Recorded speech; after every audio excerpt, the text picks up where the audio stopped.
وہ ذات جو سچ لے کر آئی، والذی جاء بالصدق، وہ ذات جو سچ لے کر آئی، اور وہ ذات جس نے سچ کی تصدیق فرمائی، وصدق بہ، جس نے اس کی تصدیق کی، اولئک ھم المتقون، یہ سارے پرہیزگار ہیں۔ یہ قرآن مجید برہان رشید میں اللہ کا فرمانا کہ ایک سچ لے کر آنے والی ہستی ہے اور ایک اس کی تصدیق کرنے والی ہستی ہے۔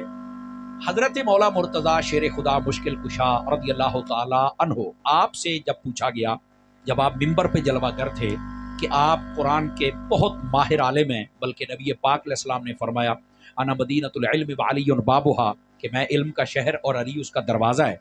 تو حضور آپ بتائیں اس آیت طیبہ میں جو اللہ نے فرمایا کہ ایک سچ لے کر آئے اور ایک نے تصدیق فرمائی، تو فرمایا یہ سچ لانے والے کون ہیں اور تصدیق کرنے والے کون ہیں؟ تو حضرت مولا مرتضیٰ نے جو جواب دیا، تفسیر کبیر کے اندر امام رازی رحمۃ اللہ علیہ نے اس بات کو لکھا، فرمایا اس سے مراد سچ لانے والے یہ میرے محبوب کریم خاتم النبیین کی ذات ہے کہ وہ سچ یعنی دین اور اسلام اور قرآن لے کر آئے، اور جس نے سب سے پہلے تصدیق فرمائی اس سے مراد حضرت ابوبکر صدیق رضی اللہ تعالی عنہ۔ یہ تفسیر کبیر کے اندر امام رازی رحمۃ اللہ علیہ آپ نے لکھا اس بات کو۔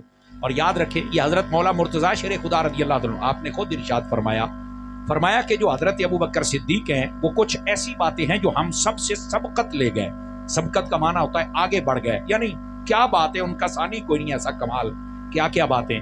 فرمایا ہجرت میں جیسے ان کو برکت میسر آئی کہ ہر وقت ہر لمحہ حضور کے ساتھ تھے، یہ کسی اور کو میسر نہیں آیا۔ دوسری بات فرمایا سب سے پہلے اسلام لانے میں جو اللہ بیٹے بس کر آپ تار چھوڑنے میں نہیں لگائیں گے، میری بات سنیں، آپ بیٹھیں آپ بادشاہ ہیں اور ماشاءاللہ بزرگ ہیں، بیٹھو گل سنو میری۔ میں نے اصل میں کلاس پڑھنے والا بندہ بھول جاواں گا، تو میں نے میرے بھائی نے سبق دیتا ہے بھی حضرت ابوبکر صدیق پاک دی شان کو ایسی کہ دل روشن ہو جائے، تو میں چاہتا ہوں کہ ذرا کوئی ایسی بات کہوں کہ آپ سب مزے میں آ جائیں۔ دوستان گرامی، نبی پاک صلی اللہ علیہ وسلم کے پیارے غلام، اسلام کے چوتھے خلیفہ حضرت سیدنا علی المرتضیٰ شیر خدا فرماتے ہیں کہ حضرت مولا مرتضیٰ شیر خدا آپ فرماتے ہیں کہ حضرت ابوبکر صدیق کو اللہ نے یہ بھی شان عطا فرمائی کہ آپ نے سب سے پہلے کلمہ پڑھا۔ اچھا، ایک ہے سب سے پہلے کلمہ پڑھنا اور دوسرا ہے کلمے کو ظاہر کرنا، یہ دو باتیں ہیں۔ تو فرمایا جس نے سب سے پہلے اپنے ایمان اور اسلام اور کلمے کو ظاہر کیا تھا اس کا نام بھی ابوبکر صدیق ہے۔ یہ حضرت ابوبکر صدیق رضی اللہ عنہ آپ کی شان اقدس ہے۔ تو آپ فرماتے ہیں کہ کچھ چیزیں ہیں جن کی وجہ سے ابوبکر صدیق کا کوئی ثانی نہیں، وہ بہت آگے ہیں، ہجرت میں، کلمہ پڑھنے میں، اسلام ظاہر کرنے میں، اور فرمایا اپنا مال حضور پر خرچ کرنے میں، فرمایا ان کا کوئی ثانی نہیں ہے۔ یہ خود حضرت مولا مرتضیٰ شیر خدا رضی اللہ تعالیٰ عنہ آپ ارشاد فرما رہے ہیں۔ اور پھر صرف یہاں تک بات نہیں ہے، آپ ایک محبت اور عشق کی محفل سجائے بیٹھے، ذرا غور سے سنیے گا۔ حضرت بلال حبشی رضی اللہ تعالیٰ عنہ، آپ کو نا آپ کا جو اس وقت جس کے پاس آپ بظاہر غلام تھے اور جو آپ کا اس وقت جو مالک تھا امیہ بن خلف، وہ بڑی تکلیفیں دیا کرتا تھا۔ یہ جنگ بدر میں مارا گیا تھا، اور جیسے ہم اپنی زبان میں جب بہت غصے میں ہوتے کہتے ہیں کتے کی موت مارا گیا تھا، تو اس کے ساتھ سیم یہی حشر ہوا تھا۔ یہ جو امیہ بن خلف تھا، یہ حضرت ابوبکر صدیق رضی اللہ تعالیٰ عنہ آپ بھی دیکھتے، صحابہ کرام بھی دیکھتے، باقی سب بھی دیکھتے کہ یہ حضرت بلال حبشی کو بڑی تکلیفیں دیا کرتا تھا۔ حضرت نبی رحمت صلی اللہ علیہ وسلم آپ کی بڑے دل کی خواہش تھی کہ اس ظالم کے چنگل سے اس بلال کو نکلنا چاہیے، لیکن اللہ کے ہر کام میں حکمت ہوتی ہے نا، اس حکمت کے تحت حضرت ابوبکر صدیق نے نا یہ جب خواہش مصطفیٰ دیکھی نا، تو آپ اس طاق میں تھے کہ کوئی موقع آ جائے کہ میں بلال کو خرید کرنا حضور کی پاک بارگاہ میں پیش کروں کہ اے تواڈے دل دی خواہش میں پوری کر چھڈی ہے۔ غور سے سنیں کہ سارے حضرات، حضرت ابوبکر صدیق روزانہ جب جاتے ہیں تو کبھی دیکھتے نا کہ تکلیف دے رہے، انہوں کہتے یار بندہ پانا ہے، غلام ہے بیچارہ، کہاں سے آیا ہے، رنگ کا کالا ہے، حبشہ کا رہنے والا ہے، اگر تیرا غلام ہے تو ایسے تو نہ ظلم کر۔ تو وہ آگے سے کہتا ہے یار یہ میرا، میں جو مرضی کرا۔ تو آپ کہتے ہیں یار انسان تو ہے نا، آپ چاہتے تھے کہ یہ میرے ساتھ کس طرح بات شروع کرے۔ اب ہوا کیا، ایک دن اس نے کہا کہ ٹھیک ہے یار، اگر آپ کہتے ہیں کہ میں اسے کچھ نہ کہوں، ایڈا ہی چنگا لگتا ہے تو مول لے لا۔ تو حضرت ابوبکر صدیق کہتے آئی تو میں تیرے منہ کڈاؤنا سے۔ ذرا بات سمجھنے کی کوشش کریں، اہل سٹیج سمجھدار لوگ بیٹھے ہیں، جملے کے قدردان بیٹھے ہیں، ذرا غور سے سنیں۔ فرمایا آئی تو میں تیرے منہ کڈاؤنا سی۔ آپ نے فرمایا ہوں تینوں میں نسن کو نہیں دینا. آپ بہ گئے. فرمایا 10 کنے دا دینا ہے؟ ابو بکر تو خریدنا ہے. بالکل خریدنا ہے. یار اس کی تو کوئی کوالٹی کوئی نہیں ہے. فرمایا کوئی ایسی گل ہی نہیں, کوالٹی ہے تو وکری گل ہے, تو دے نا, تو منہ کڈیا نہیں. زبان بھی کچھ ہے ہوندی ہے. آپ نے جب اس کو سمیٹا نا تو ساتھیوں کہنا یار انہوں تو کی کرنا ہے, یہ تو گل چیتے ہی نہیں, بھول جاتا ہے. انی میں تکلیف دینا, میں صرف یہ کہنا کہ تو وحدہ لا شریک رب نو ماننا ہے کہ اپنے نبی نو چھڑ دے, انہوں یہ سمجھ ہی نہیں آؤندی, تو آپ ایسے کو کیا کریں گے؟ آپ نے فرمایا انہوں چھڑ, تو آکھیا ہے نا بیچنا ہے, سودا کر. بھائی 12 گھڑیوں پر بجنے دیں, چہروں پر تو نہ بجنے دیں. آپ حضرات ذرا دھیان کریں, میری بات سنیں, انشاءاللہ آپ کو لطف آئے گا. میں تو منہ کڈیا تو میں مینوں دسنا. اچھا اس نے کہا اچھا کتنے کا لے گا؟ فرمایا تیرا مال ہے, ذرا دس, میں جب میرا ہوئے گا پھر میں تینوں ریٹ دساں گا. ابھی ہے تو ذرا دس ہے, کنے دا دے گا؟ اس نے کہا کہ میں 10 دینار کا دوں گا. فرمایا ڈن کر دے. ابو بکر تو لے لینا ہے؟ ہاں, نال ہی پھر گیا. منافق اپنی زبان پہ نہیں نہ رہتا, کہتے نہیں میں تو 100 روپیہ دا دینا ہے. فرمایا مینوں یہ بھی منظور ہے. غور کیجئے گا سارے حضرات. اس نے کہا نہیں میں نے اتنا سونا اور چاندی, فرمایا مینوں یہ بھی منظور ہے. انہیں آخیا ابو بکر واقعی لینا ہے؟ انہیں کہا, کہندا پھر میرا پکا سودا ہے, انہیں پیسے بھی لواں گا, سونا بھی چاندی بھی, تے تیرا غلام ہے نا نستاس, کہندا وہ بھی میں لینا ہے. آپ نے فرمایا مینوں یہ بھی منظور. وہ حضرت ابو بکر نے اگلی گل ہی نہیں کی تھی. 4-5 بندے اور تے سیاںا کہ او امیہ نو کہنے لگے ٹوٹے چھتر طرح ودیا جانا ہے, کہ زبان بھی کچھ ہے ہوندی ہے. ابو بکر کوئی عام بندہ نہیں تھا, قبیلے کے اعتبار سے بھی بڑے ماہر تھے. حضرت ابو بکر صدیق کا قبیلہ وہ تھا جو اس وقت لڑائیوں جھگڑوں اور قتل کے فیصلے کیا کرتا تھا. حضرت ابو بکر کی اپنی خاصیت 2 قسم کی تھی, ویسے تو بہت تھی نا. 2 خاصیات یہ تھی کہ جس کو بھی جو خواب آتا آپ اس کی تعبیر بتایا کرتے, اور یہ حدیث میں بھی ہے, نبی پاک نے فرمایا اللہ نے مجھے خوابوں کی تعبیر کا علم عطا کیا ہے, اور مجھے فرمایا ہے کہ اے ہمارے حبیب یہ خوابوں کا علم ابو بکر کو بھی سکھا دیجئے. یہ نبی پاک علیہ السلام نے کوالٹی دی. اور پھر اگلی بات بھی بڑی سوچنے والی ہے. نبی پاک صلی اللہ علیہ وآلہ وسلم کے غلام یہ ابو بکر, ان کا کمال یہ تھا کہ آپ کھڑے ہوئے اونٹ کو دیکھ کر بتا دیا کرتے تھے کہ یہ کس نسل میں سے ہے, یعنی جانوروں کی ایسی مہارت. اچھا پھر ایک اور کا کمال آپ کا یہ تھا, آپ علم الانساب کے ماہر تھے. نسب, آپ کے سامنے کوئی بندہ بات کرتا نا کہ میں فلانی جگہ تو فلانے قبیلے چوں آیا, تو آپ 10 چھڑ دے دادا کون ہے, پڑدادا کون ہے, تے کیڑی نسل دے وچوں آئے. جزاک اللہ, اللہ آپ کو برکت دے. تو یہ حضرت ابو بکر صدیق رضی اللہ تعالیٰ عنہ آپ کے کمالات تھے. اچھا آپ انجمن تاجران جو مکے کی تھی اس کے بہت بڑے رکن بھی تھے, اور اس مین کمیٹی کے صدر بھی تھے. سبحان اللہ کہہ سکتے ہیں آپ حضرات. آپ کوئی عام شخصیت نہیں تھے, ہر اعتبار سے آپ کی ایک پہچان تھی. تو جدو بندے نے آخر ابو بکر گل کرتا پیا ہوں ویچ, انہوں نے آخر ٹھیک ہے یہ اتنا کچھ مجھے دے دے تو میں لیتا ہوں. آپ نے جلدی جلدی اپنے دوسرے غلام نو آخیا نستاس نو لیا, باقی سونا لیا, سارا کوئی مارے وہ منہ دے اوتے, منہ تے مار نہیں ہوتا ہے نا. تو حضرت بلال کو لے لیا. لے بھی عشق والوں سے اب میری بات ہے, ہم بھی عشق والوں سے بات کر لیتے ہیں. لگ جاندہ پتا تو کنا قدروں کرنٹ لگتا ہے, انہیں لگ جاندہ پتا. آپ نے جب لے لیا نا تو وہ جڑا امیہ سی نا دانت کڈن لگ پیا, وہ جویں بندہ ہسدا ہے نا. آپ نے فرمایا دانت کیوں کڈدا ہے, تو کیوں ہسن ڈے پیا؟ کہندا میں سمجھدا سی بھی ابو بکر تیرے تو سیاںا بندہ ہی کوئی نہیں, پر اج مینوں پتہ لگا تینوں تو سودا کرن دا وال ہی نہیں آوندا. آپ نے کہا وہ کیسے؟ میں ہر عشق والے بندے کی طرف توجہ کروں گا تاکہ آپ کو سمجھ آئے. انہوں نے کہا تینوں کی محسوس ہویا؟ کہندا جی مینوں تو اج یہ لگا تینوں سودا کرن دا پتہ ہی کوئی نہیں. کیوں؟ فرمایا اج بڑے گھاٹے دا سودا کیتا ہے تو. حضرت ابو بکر نے ایک جملہ بولیا, میں مٹھا جہا بولنا ہے, یہ کوئی چوپ رہ جاوے تو گل ہوئی. فرمایا تو کہنا اج میں گھاٹے چ گیا؟ اوے میں بڑے بڑے سودے کیتے نے, جویں اج میں تینوں لٹیا, میں کسے نو لٹیا ہی کوئی نہیں نا.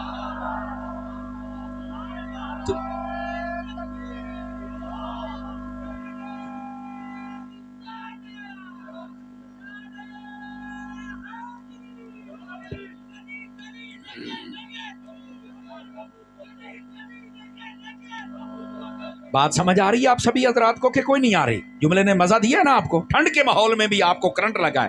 اور فرمان لگے تو کہنا کہ آج میں لٹیا گیا, او میں جی میں تینوں لٹیا, میں آئی چاہیے آئندہ سودا کیتا ہی کوئی نہیں. ہوں نا حضرت ابو بکر صدیق نے خرید لیا, سودا ہو گیا پکا, تے گل بھی آ گئی, اور جی میں کہتے نا پیر اتنے آ گیا ہے. اب حضرت ابو بکر صدیق نے سوال کیا. سارے ذرا محبت والے توجہ کریں گے تو آپ کو مزید لطف آئے گا, موبائلوں سے نکل کے بات سنیں گے تو اور مزہ آئے گا آپ حضرات کو. حضرت ابو بکر نے کہا امیہ میری گل سن, تیری نظر دے وچ حضرت بلال حبشی دا مول کیوں نہیں سی؟ تو جو کہنا بھی یہ 1 روپیہ، وہ کہنا 1 روپیہ یہ مول نہیں سی، تو فریاں چ منگتا میں تینوں دے چڑنا سی۔ اور فرمایا تیری نظر چ مول کیوں نہیں سی؟ کہتے جی گل پتہ کیا ہے، گل بڑی سنن والی جے۔ کہندا یار اینوں میں کہندا سی کہ تو اپنے نبی دا ذکر نہ کر تے کری رکھدا سی، تے فرمایا جیڑی تینوں خامی نظر آوندی بھی ایسے خوبی دے تے میں پیسے دے کے جاندا پیا۔ سمجھ آ رہی ہے اس بات کو؟ سمجھے بھی جیڑی تینوں خامی نظر آوندی ہے نا، وہ یہی تو خوبی ہے جے میں پیسے دے کے جاندا پیا، اور تو مینوں یہ کہندا پیا کہ جناب اس کے اندر کوئی کوالٹی نہیں۔ وہ آئی تے کوالٹی ہے، تو نے اتنی تکلیف دی ہے، پر اس نے یہ کہا ہے کون دیتا ہے دینے کو منہ چاہیے، دینے والا ہے سچا۔ اتنی تکلیف دی ہے، اس نے کہا انہیں جانا انہیں مانا، نہ رکھا غیر سے کام، للہ الحمد میں دنیا سے مسلمان گیا۔ اب سمجھ آ رہی ہے؟ اس نے کہا تم نے جو بھی کیا ہے تو اس نے اپنے نبی کو تو ایہی تے کوالٹی ہے جے میں پیسے دے کے جاندا پیا۔ اوئے ہوئے ہوئے ہوئے، تانوں پھر پتہ ہے ایڈی بڑی گل ہوے تے امیہ بن خلف تے ویکھنا انہیں کہ میرے نال کیڑی بنی، ابو بکر صدیق نے کیڑی گل کیتی ہے۔ لو جی ہن اگلی گل بھی سنیا جے۔ حضرت ابو بکر صدیق نے حضرت بلال حبشی کو خریدا، انہوں جو چاہیے سی انہوں دتا، آپ لیا، نبی پاک کی بارگاہ میں آ گئے۔ محبت کو تھوڑا اور آگے پڑھ کے سنیے گا۔ نبی پاک نو کہندے نے حضور اے تہاڈا بلال آ گیا جے، اور میں نے اس کو آزاد کروا دیا ہے پیسے دے کے، یہ آپ کا ہے، قبول فرمائیے۔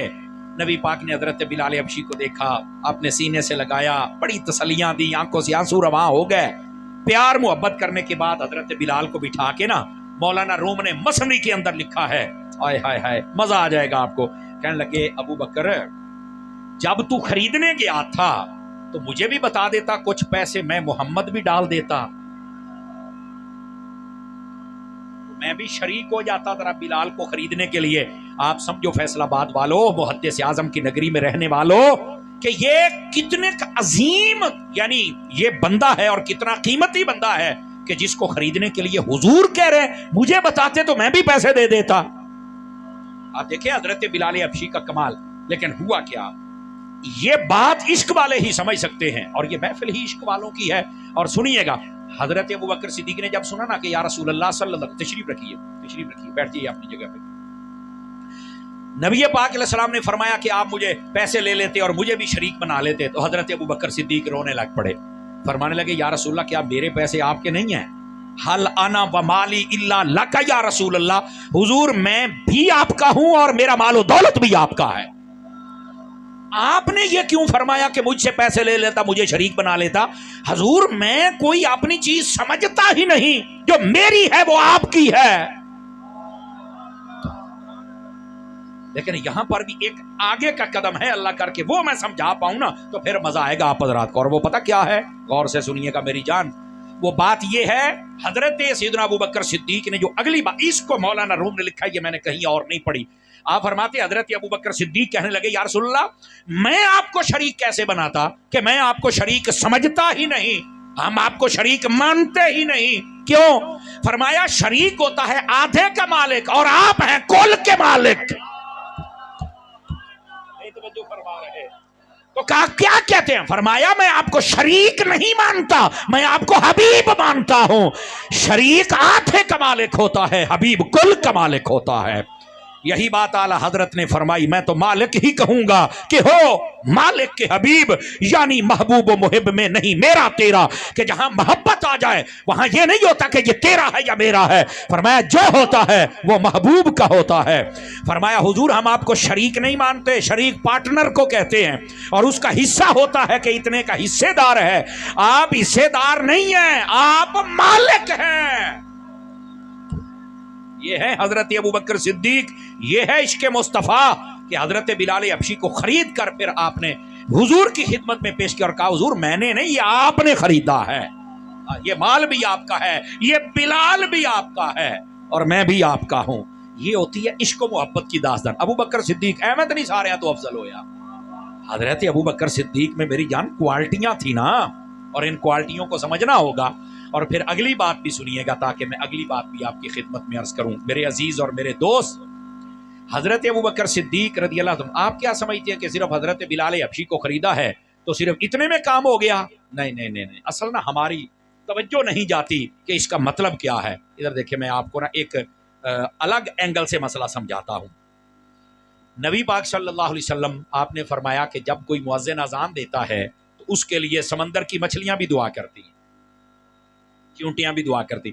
اس واسطے کدی اذان یاد بھی کرو تو دیا بھی کرو، کدی زندگی چ ایک باری تو دے لو نا. لیکن ہوں تو منڈا جم پوے کہتے ہیں کاری صاحب آ کے تسی اذان دینی ہے، تو میں کہ تو نہیں دکھا مینوں شرم آتی.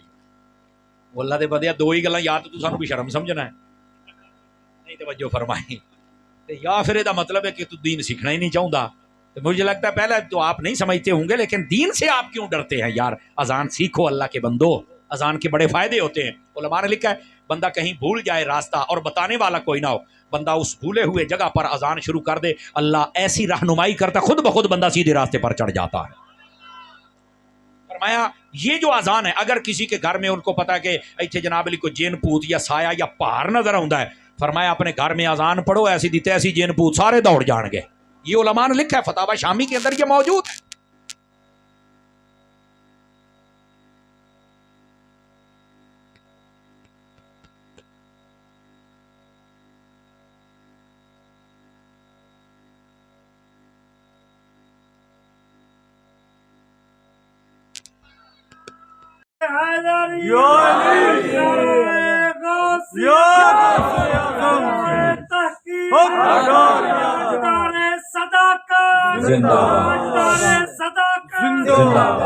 توجہ ہے. اسی طرح فرمایا جو مجنون پاگل ہو جائے اور آپ کے قابو میں نہ آ رہا ہو، فرمایا اس کے پاس کھڑے ہو کر اس کے کان میں اذان دو تو اللہ تبارک و تعالیٰ اس کو بھی ٹھہراؤ عطا فرما دے گا. یہ اذان کے بڑے فائدے ہیں، اس کو آپ سیکھیں یار، یہ بڑی فائدے والی چیز ہے. اس طرح کو پیدا ہو تو فرمایا اس کے کان میں بھی آپ اذان دیں. سمجھ آ رہی ہے؟ اور اسی جگہ پہ ہمارے بزرگوں نے کہا اگر کوئی فوت ہو جائے، اس کو قبر میں دفن کیا ہے، تو فرمایا دفن کرنے کے بعد اس کی قبر کے پاس کھڑے ہو کر بھی اذان دو. بعض کتنے لکھا سی پہلی یاری دیکھے ہے تو پڑھیا کی ہے. میں ایک بندے نے پوچھا تو کتاباں کی نہیں پڑھیاں نے؟ میں تو قرآن ہی آتی ایک باری پڑھا دوبارہ تو ویک نہیں ہوئی. تو میں کہا پھر یہ کیوں آخ یہ کتنے لکھے ہے؟ تو پڑھیا کی ہے، تو کتاب دس میں تینوں آخا گا فلاں سبق کھول کے پڑھ لے. سمجھ آ رہی ہے نا؟ تو یہ برکت کے لیے اذان دینے کے جو مواقع علماء نے لکھے ان میں سے ایک موقع یہ بھی ہے کہ قبر پر بھی اگر اذان دی جائے تو اس کی برکت سے شیطان بھاگ جاتا ہے اور قبر والے کو سوالوں کے جوابوں میں آسانی ہو جاتی ہے. اور یہ فرض واجب نہیں ہے، اگر کوئی پڑھے سبحان اللہ، اس پر اعتراض نہ کرے. کوئی نہیں پڑھتا تو اس کو آپ چھیڑے نا، بس یہ محبت. جس کو مسئلے کا پتہ ہے وہ عمل کر لے، جس کو نہیں پتا وہ تو پھر نہیں جو پتا نا، لیکن اعتراض نہیں کرنا چاہیے. تو یہ ہے اذان کی برکت. اب ادھر آئیے، میں ایک مسئلہ اس کے ساتھ ملتا جلتا اور بتاؤں، اور یہ بھی روایت میں ہے. فرمایا جب کوئی اذان دیتا ہے نا، یہ چونٹیاں اس کے لیے دعا کر رہی ہیں، مچھلیاں دعا کر رہی ہیں، اذان کی برکت اپنی جگہ پہ ہے. لیکن جب بندہ یہ اذان دیتا ہے تو اس کا ایک اور فائدہ بھی ہے. مسلم شریف میں حدیث ہے، اور یہ جو باندھا ہوا بندہ کل ہی کھلا ہے اور کئی خوشیاں منا رہے ہیں، میں نے کہا نہ مناؤ، انشاءاللہ خیر ہو جائے گی، لیکن اور جار جار کے تھوڑا جا کھاؤ. حدیث شریف میں پتہ کیا ہے؟ حدیث شریف میں وہ بندے نے کہا تھا کہ جب اذان ہوتی سپیکر میں نہیں ہونی چاہیے، مسلمانوں کو تکلیف ہوتی ہے. آپ بتائیں سپیکر میں اذان ہو تو آپ کو تکلیف ہوتی ہے؟ مجھے بتائیں کوئی بندہ. اذان جب ہوتی ہے تکلیف کا باعث نہیں. اگر ٹی وی چل رہا تو سارے کے بند کرو، باہر ہوتی پئی ہے، اس کا مطلب فائدہ ہو رہا ہے. اذان ہو بیبیاں گھر میں اور سر تے ٹلا لے نہیں، اذان ہوتی، اس کا مطلب فائدہ ہو رہا ہے. اذان ہو رہی ہو کوئی گفتگو سیاسی یا پھر لڑائی جھگڑا، چپ کروائے بانگ، اس کا مطلب فائدہ ہو رہا ہے. اگر کہیں گانے فلم چل رہی تو جلدی ہو بند کر، بانگ ہوتی، اس کا مطلب ہے فائدہ ہو رہا ہے. اور یہ کیا فکر دے رہا ہے اذان سپیکر کی نہیں، مسلمان کو تکلیف ہوتی ہے. تو میں نے کہا مسلمان کو اس سے تکلیف نہیں ہوتی، فائدہ ہوتا ہے. چونکہ مسلمان جب پیدا ہوتا ہے تو پیدا ہوتے ہی کان میں اذان ہوتی ہے. یہاں تو تیرے کان سے رام رام ہویا ہے، تے جے رام رام نہیں بانگ ہوئی ہے تو چھوٹے ہوں دیا تو مریا نہیں، وہ ڈھاؤ کے کیوں مرنڈے ہیں؟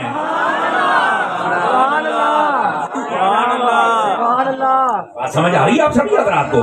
تو یہ کیا بات ہوئی اذان سے مسلم وہ بھائی کسی نے کوئی تکلیف نہیں جی ہوتی، اسی سارے راضیاں بانگ دی آواز سن کے سانو بڑی چاہ سمجھی جے.